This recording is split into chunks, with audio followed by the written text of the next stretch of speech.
శ్యామా, ఏంటి శ్యామా, ఏమైంది? ఏమైంది? ఎందుకు శ్యామ అలా అరిచావు? ఏం జరిగింది? చెప్పమ్మా, ఏం జరిగింది? అలా చూస్తూ నిలబడిపోతే ఏం జరిగిందో మాకెలా తెలుస్తుంది శ్యామ? నోరు తెరిచి చెప్పాలి కదా. అదే అది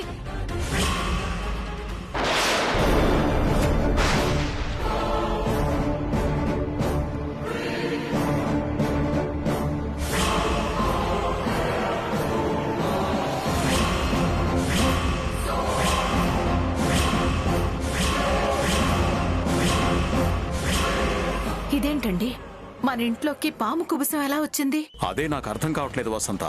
ఉదయాన్నే ఇలా పాము కుబుసం కనపడ్డం అనేది అపశకనమేమీ కాదు కదా?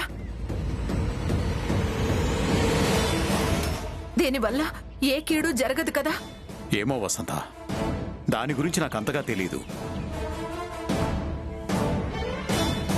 అడుగుదామంటే సమయానికి మావయ్య గారు కూడా ఊళ్ళో లేరు. ఎందుకు ఇలా జరిగిందో ఏంటో.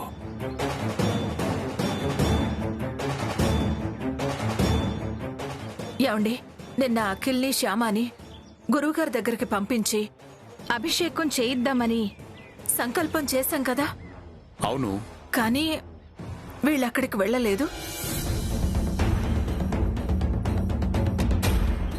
అనుకున్నట్టుగా అభిషేకం చేయించకుండా అపచారం చేశాం.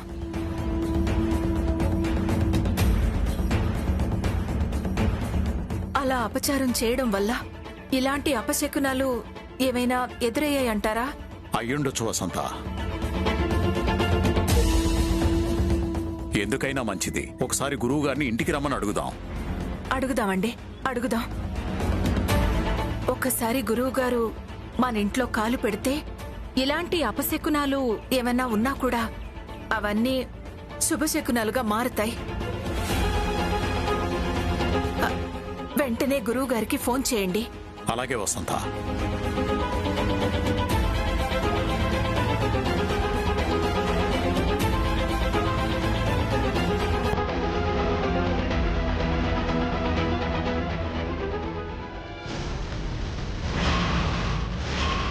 నమస్కారం గురువుగారు. నమస్కారం.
దీర్ఘ సుమంగళీ భవ, చిరంజీవ చిరంజీవ, సుఖీ భవ సుఖీ భవ.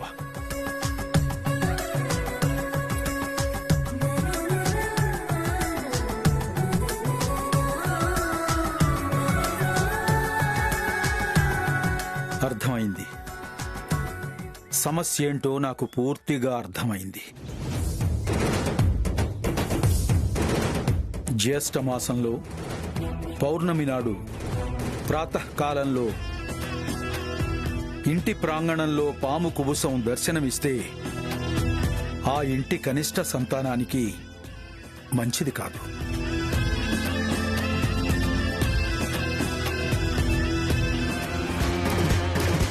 అంటే మా అఖిల్కి ఏదైనా కీడు జరుగుతుందంటారా గురువుగారు? జరిగే అవకాశం ఉందమ్మా.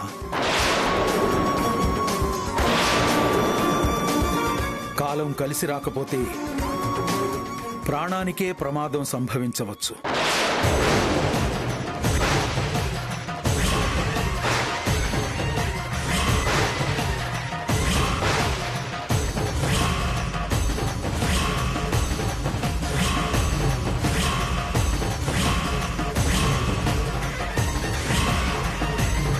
ఒక్కొక్క కుబుస దర్శన ప్రభావం ఆ స్థాయిలో ఉంటుంది.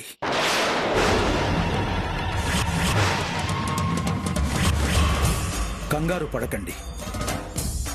అఖిల్ బాబుకి కీడు జరిగే అవకాశం ఎలా ఉందో అలాగే ఆ కీడు నుంచి తప్పించుకునే అవకాశం కూడా ఉంది. ప్రతి సమస్యకి ఒక పరిష్కారం ఉంటుంది. ప్రతి దోషానికి పరిహారము ఉంటుంది. కుబుస దర్శన ప్రభావం వల్ల కనిష్ట సంతానానికి జరిగే దోషం తొలగిపోవాలి అంటే అతని భార్య వటసావిత్రి వ్రతం చెయ్యాలి. త్రికాలంలో నాగశిలని భక్తి శ్రద్ధలతో పూజించాలి.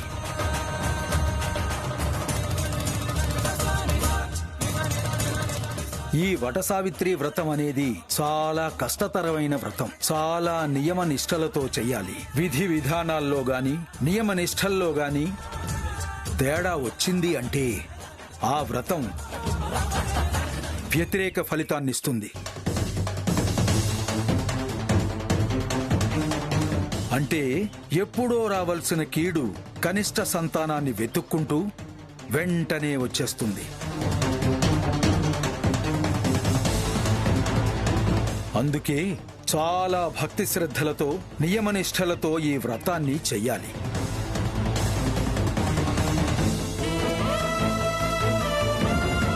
చేస్తాను గురువుగారు.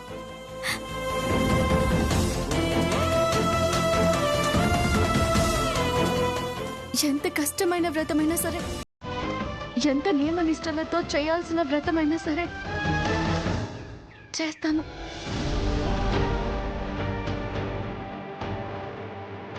నేను చేస్తాను. ఆయనకి ఏ కీడు జరగకుండా నేను కాపాడుకుంటాను.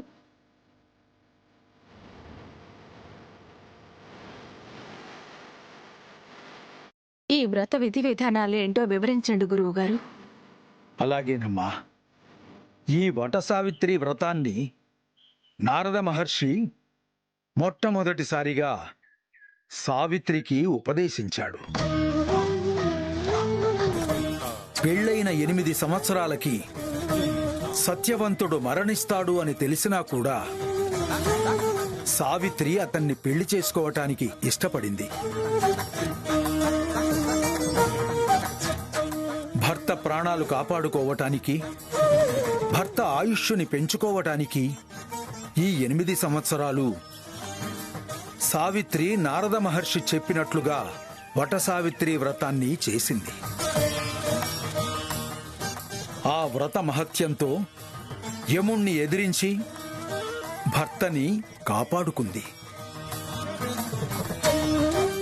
అప్పటి నుంచి స్త్రీలందరూ ఐదవతనాన్ని, ఐశ్వర్యాన్ని, ఆరోగ్యాన్ని, ఆనందాన్ని పొందటం కోసం ఈ వటసావిత్రి వ్రతాన్ని చెయ్యటం మొదలుపెట్టారు. ఇది చాలా నియమ నిబంధనలతో చేయాల్సిన వ్రతం. జ్యేష్ఠమాసంలో పౌర్ణమి నాడు గాని అమావాస్య నాడు గాని ఈ వ్రతం చేస్తే చాలా మంచి ఫలితం ఉంటుంది. ఈ వ్రతాన్ని ఆచరించే ఇల్లాలు పౌర్ణమి ఉన్నంత వరకు పచ్చి మంచినీళ్లు కూడా తాగకూడదు. కటిక ఉపవాసం ఉండాలి. త్రికాలాల్లో షోడశోపచార పూజలు నిర్వహించాలి. వ్రతం పూర్తయ్యే వరకు ఇల్లు కదలకూడదు.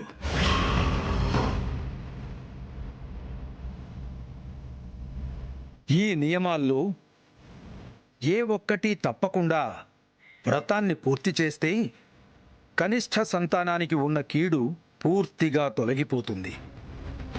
చేస్తాను గురువుగారు.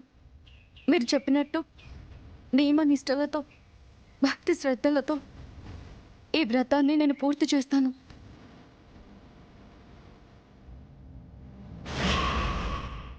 ఈ వ్రతం పూర్తయ్యేంత వరకు పచ్చి మంచినీళ్ళు కూడా ముట్టుకోను. ఈ ఇల్లు దాటి బయటికి వెళ్ళను.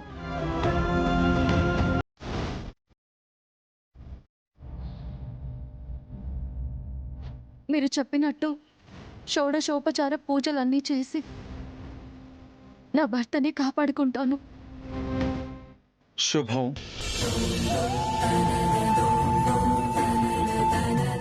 అవకాశం ఉన్నవాళ్ళు ఈ వట సావిత్రి వ్రతాన్ని వటవృక్షం దగ్గరికి వెళ్ళి చేస్తారు.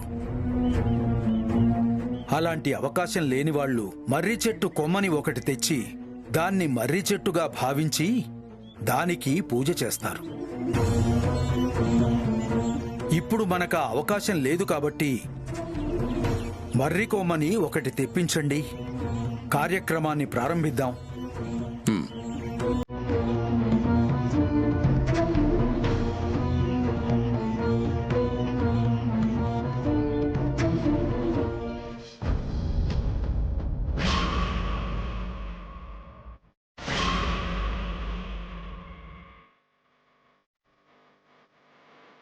అమ్మా శ్యామ, గురువు గారు. దీపారాధన చెయ్యమ్మా. అలాగే గురువు గారు.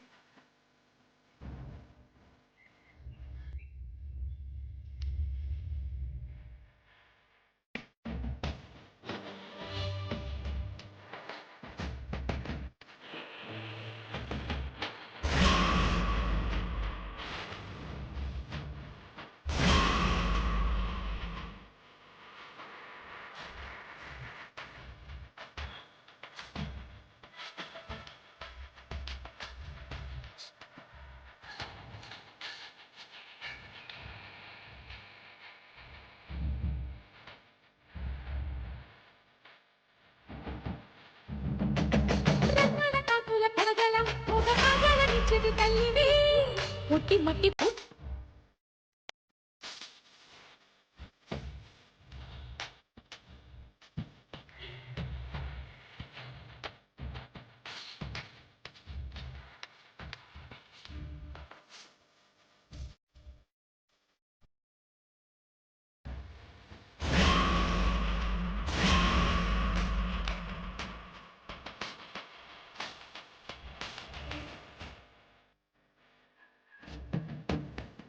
అమ్మా శ్యామ, ఈ దారపుండు తీసుకో.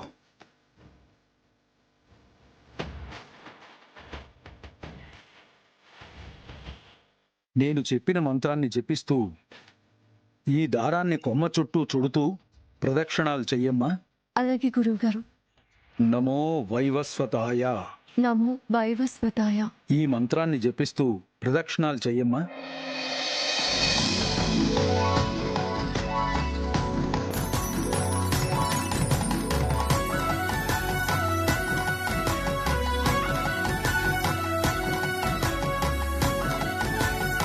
నమో వైవస్వతాయ. నమో వైవస్వతాయ. నమో వైవస్వతాయ. నమో వైవస్వతాయ. నమో వైవస్వతాయ. నమో వైవస్వతాయ. నమో వైవస్వతాయ. నమో వైవస్వతాయ.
ఈ రక్షే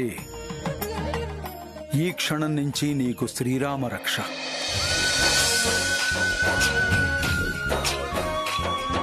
దీర్ఘాయుష్మాన్ భవ.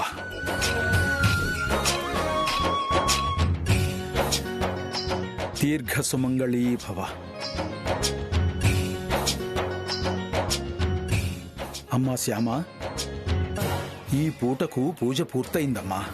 ఇలా రేపటి వరకు నువ్వు త్రికాలాల్లో పూజ చెయ్యాలి. అలాగే గురువుగారు, చేస్తాను. చెప్పింది గుర్తుంది కదమ్మా. కటిక ఉపవాసం ఉండాలి. మంచినీళ్లు కూడా తాగకూడదు.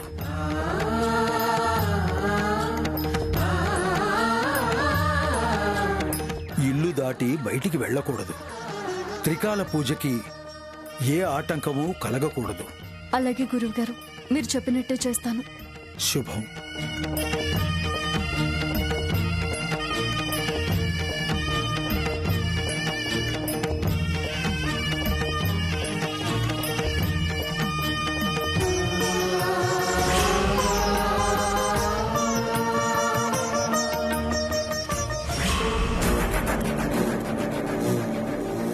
వ్రతభంగం జరుగుతుంది, అరిష్టం జరుగుతుంది. ఈ వ్రతాన్ని నిర్విఘ్నంగా జరగనివ్వను. ఈ వ్రతాన్ని చెడగొట్టడం కోసం నాకు రేపటి వరకు టైం ఉంది. చేస్తా, ఏదో ఒకటి చేస్తా. శ్యామ చేస్తున్న వ్రతాన్ని చెడగొడతా.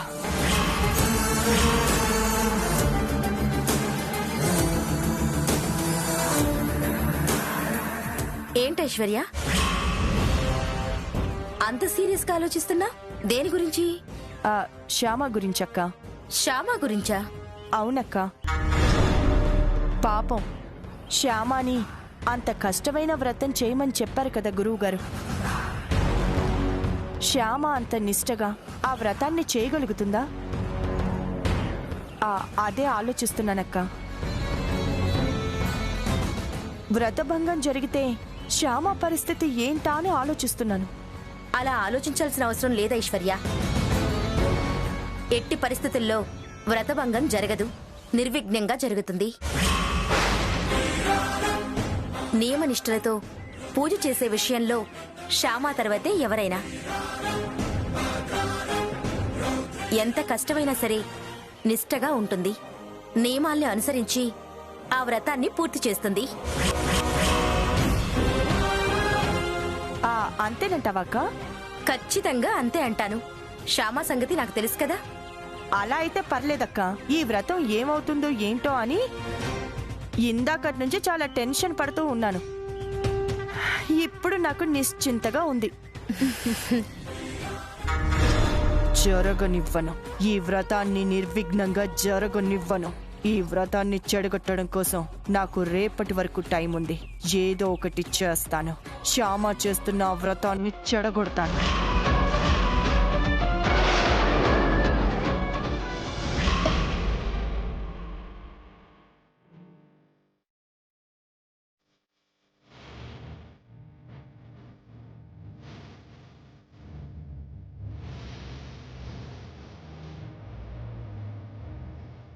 ఏంటి అఖిల్ బాబు అలా ఉన్నారు? నా కోసం నువ్వు ఎంత కష్టపడుతున్నావు శ్యామ. నువ్వు అంత కష్టపడుతుంటే నాకు జాలేస్తుంది. కష్టపడ్డం ఏంటి అఖిల్ బాబు? వట సావిత్రి వ్రతం చేయడం కష్టమే కదా శ్యామ. నన్ను కాపాడుకోవడం కోసం నువ్వు అంత నిష్టగా కష్టపడుతున్నావు. అది కష్టం కాదు అఖిల్ బాబు, ఇష్టం. ఇష్టపూర్వకంగా చేసే ఏ పనైనా కష్టం కాదు. నా ఐదవతనాన్ని కాపాడుకోవడం నా బాధ్యత. నా బాధ్యతను నేను నిర్వర్తిస్తున్నానే తప్ప ప్రత్యేకంగా చేస్తున్నది ఏమీ లేదు అఖిల్ బాబు. ఏంటి అఖిల్ బాబు అలా చూస్తున్నారు? నిన్ను చూస్తుంటే నాకు చాలా గర్వంగా ఉంది శ్యామ. ఈ ఇంటికి వచ్చినప్పటి నుంచి నువ్వు ఎన్ని కష్టాలు పడ్డావో నాకు తెలుసు. ఎన్ని బాధలు దిగమింగుకున్నావో కూడా నాకు తెలుసు. అటు పుట్టింట్లో ఇటు అత్తింట్లో ఎన్ని ఇబ్బందులు ఎదురైనా చిరునవ్వుతో వాటిని అధిగమించావని నాకు తెలుసు. అందరి అవసరాలు తీరుస్తూ అందరికీ తలలో నాలుకలా మారిపోయావు. Great, really your great. అది నా గొప్పతనం కాదు అఖిల్ బాబు.